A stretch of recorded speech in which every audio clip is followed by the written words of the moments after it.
American alligators. In the nice and easy first, we have 5 males and 5 female alligators. So they range in size from about 7 feet all the way up to 10 feet. Or sorry, all the way up to 12.5 feet.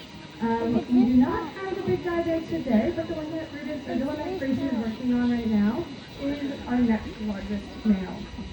So he comes in at around 12 feet and around 600 pounds. So our biggest is bigger than him. He's around 12.5 feet and around 650 pounds. Our smallest alligator is the one to the left, is the one that Grayson is currently working with. That is this firecracker. She's around 7 feet and around 200 pounds.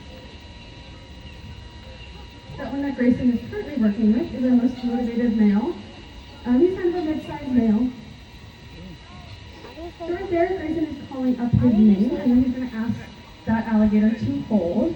And yes, I did say my name, so all of our alligators do have their own names. They know their names. So just like at home, if you have a cat or a dog, you might call that cat or dog by their name, and they'll come to you. That's exactly what we do here for all our 10 alligators. So you can see there, Grayson is actually tapping the side of his face and asking him to go back into the water.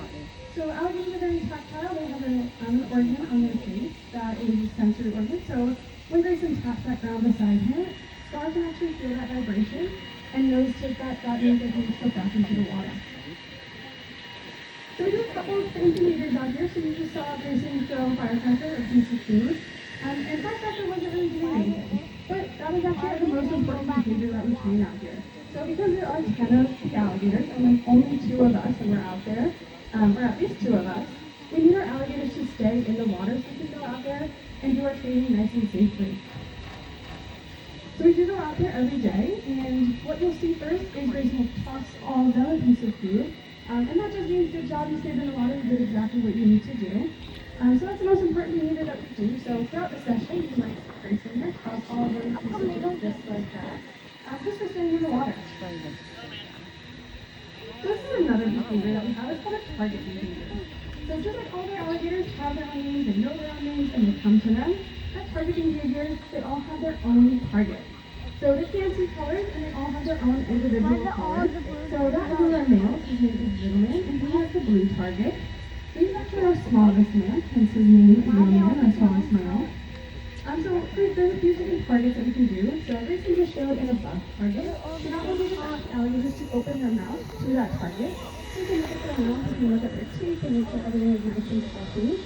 Alligators go through over 3,000 teeth in their lifetime. They're constantly moving and growing teeth. It's important that we can get a good look at the inside of their mouth and make sure everything is working healthy. So there's that above target again. And so that's a nice highlight that we're seeing. So the targets that we do use out there, it is important for us to use them for the alligators. It gives the alligator some exercise. It makes sure that we can see their mobility. We can look at their joints, how they're walking. And just take a nice look at them. So that is one of the reasons that we do this training every day. We are training for the future. So if something were to happen to little man, we can use this trained behavior. I'm just target him across the beach so our vet staff can maybe come out there and take a nice look at him. So the food that Grayson is currently using, he is using a diet of chicken, fish, and then these things called crocodilian biscuits. So those biscuits are specially formulated food for crocodilians. So basically one big vitamin for them that has all of their vitamins and nutrients that they need in it. So it's very similar to cat or dog food. So if you guys have cats or dogs at home, you can eat that. It's just like treats for them. And the food that we are feeding them is just supplemental to their main diet. So Alligator is a very natural exhibit, so it actually connects out to the Gordon River behind the zoo. So all of the wildlife that you see in here, all the fish, the turtles, you might see some iguanas, those are all wild animals. So we don't put them in there, they come in naturally. We don't discourage them either, so if they do come in, the alligators are completely free to hunt those animals. And then we can see that. So we do see those birds out there, sometimes they're on the alligator's menu for sure. So the thing that we're using is basically just treats. So again, if you have a cat or dog, you might see them some treats for consuming. So that's exactly what our food that we are feeding them. Grayson's feeding them in that little pouch. That's exactly what it is. It's basically just treats for our alligators. So our alligators, just like you and I, they have likes and dislikes. So that little cove that Grayson just went into, some of the alligators really do not like that. Little young should typically go in the cove, but there are some other alligators that really do not like to go back there. Now, that could be for a couple of reasons. So, our alligators do have a social dynamic, a social hierarchy.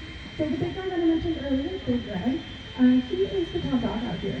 But there are Florida males that do give Big Red a run for his money. So, sometimes you will see the other ones try to outrank him, but typically Big Red is always going to come out on top. But there could be a reason why some of the alligators choose to go into certain areas, especially right now when we're just coming up on two-feet of breeding season. And we don't discourage any of those natural behaviors that we would see out in the wild. So they're all free to breed and go about their day as they please. But that could be a reason why our animals choose to go into different areas. Now, you might notice that there are not 10 alligators over there. And that also comes into play with breeding season. So all of our alligators, they can choose to come here, they can choose to participate in the breeding, or they don't have to come at all, and that's totally okay. Again, the food is just supplemental to their main diet, so we know that they're eating elsewhere. And if they do want food, they know exactly where to come in to get it. Alligators are very smart, so we use this training and we do it at the same time every single day. We do switch up the time once a year, and we do notice that they continue to line up at that old time, so really only about a week. And then they get the hang of it, and they know that the new time is there. So if you were here, and then it's raining, you might have noticed that our alligators all lined up on the beach. We're the ones that are there, all lined up on the beach. So yeah, they're really smart, and they know exactly the time it is, and they know exactly where to go to get that training food.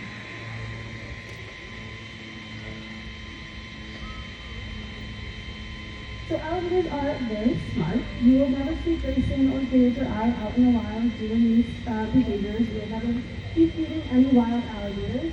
So if we were to do that, or if anyone were to do that, and they decided to go on a hike and they saw an alligator and tossed it a piece of food, all it would take is one time for a person to toss the alligator food, and that alligator to immediately assume it is being food.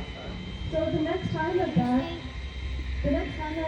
eater saw a person, it might immediately associate that person with food, and that's when those dangerous situations come into play.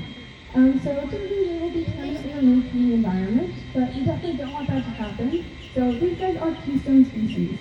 Now what that means is that they are very important to our environment, so other species rely on them for their own survival. So you do see all of those birds on the beach. You might be wondering why they are getting so close. And I also did mention that they are on the alligator's menu, and that is completely true. But those alligators also protect those birds, especially during nesting season, which we just got into. So if you go down the boardwalk and take a look at the island, you will notice a bunch of bird nests in those trees. Now that is on purpose. Even though there are alligators beneath it, those birds know that those alligators will protect those nests from other predators. So if there's healthy alligator populations, we also have healthy bird populations. So back in the 1960s and 70s, these guys were almost hunted to complete extinction. So we almost did see what would happen if we didn't have these guys in our environment any longer. But luckily, people noticed that their numbers were declining, which was also affecting other populations of species. So local conservationists and local people banded together, and they got them put on the endangered species list. We were actually the first reptile on the endangered species list, and luckily the numbers bounced back. So right now we have over 1.5 million of them in the state of Florida alone. And again, they're super important, so we want to have those numbers rise. But they are listed as least concern, so they're being being almost endangered, or being endangered, now being a least concern. So they are a huge conservation success story.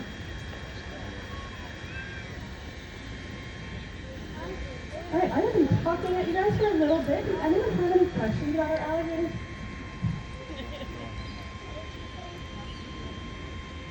Any questions, Simon?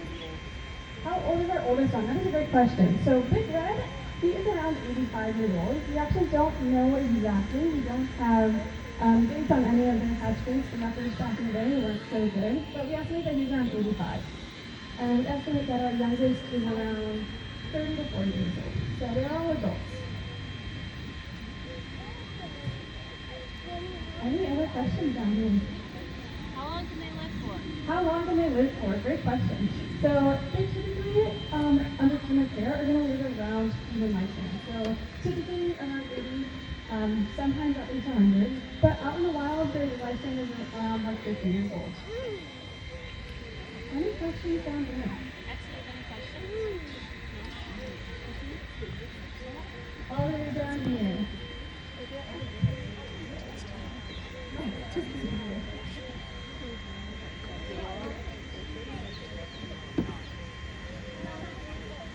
Alright, there you go. Back in the saddle. Yeah, so I mentioned earlier that our alligators do breed, and they do see that. So what happens to the baby alligator? Well, we don't have baby alligators. So typically our females will lay eggs and will lay nests, and we will go and remove those eggs. Typically that food and another predator has already gotten to the nest before we do, so they're not really good at finding their nest. But we do go ahead and remove those eggs. So alligator females are great, they are great mothers, so they will defend that nest until they can't any longer. So for their safety and for the safety of the future babies, we remove those. And we do dispose of them. Currently they are, again, listed as concerns, so we don't need any baby alligators for conservation reasons. And they're really well represented in breeds, so we don't need them for that either.